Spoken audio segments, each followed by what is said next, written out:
Some soldiers need a ride to the SAM site on the other side of the island. Open their doors to let them in, and fly them to their objective waypoint.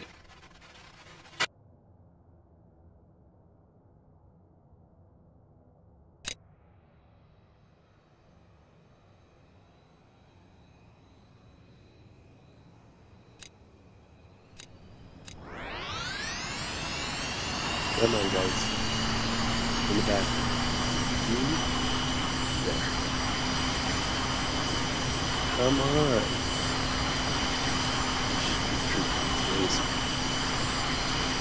Hey guys, so yesterday a new VR game got released. It's called VTOL VR, it's Vertical Takeoff and Landing VR. It was created by a solo developer who was really big in the Kerbal Space Program world for making mods, primarily weapon mods, which were really cool. He decided he wanted to make his own game, and this is kind of what came of it. At least that's my understanding of it.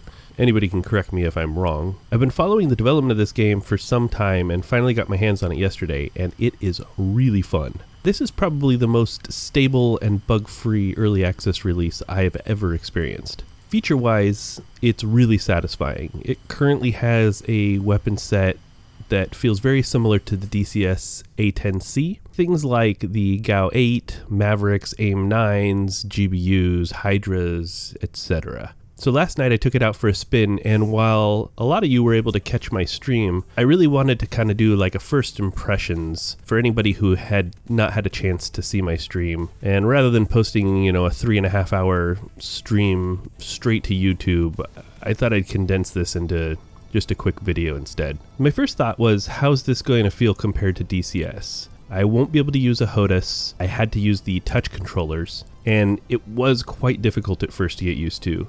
You do get a sense of feedback from the stick and collective movements, but it's definitely no match for real-world feedback. However, after about 30 minutes of this, I was able to fly much more naturally, and the overall feeling of actually being in the aircraft kind of took over. You can see your hands, you can flick switches, your arms move, your body in the game moves in a very natural way. So it had this really real sense of immersion, which was really cool. The one thing I had a hard time with was not having access to my rudder pedals. The game uses kind of a virtual twist rudder, something you would use on like an X52, 56, 55, or the T16000. You could twist the controller, which twists the in-game controller to mimic rudder movement, so to speak. I did speak to the developer on this, and he said that he might add support for a physical rudder controller in the future after he gets through a lot of the other necessary content like finishing the game. But after playing it for about an hour or so, it became second nature,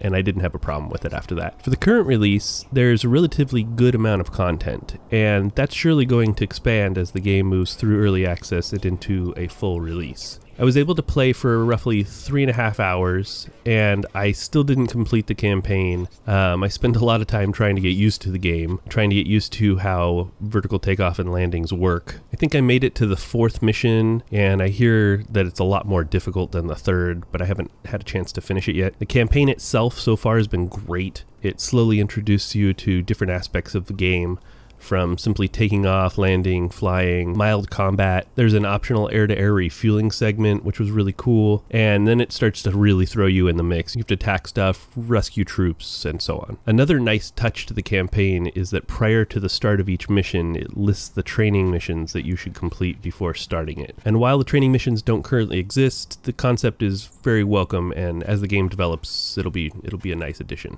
I genuinely look forward to future releases of this game and can't wait to see what new features get implemented. It already looks like more planes are slated for development, which will be a welcome addition. I hope you guys enjoyed this, and I'll probably do more content on this game in the future as new versions of it get released and more features get added.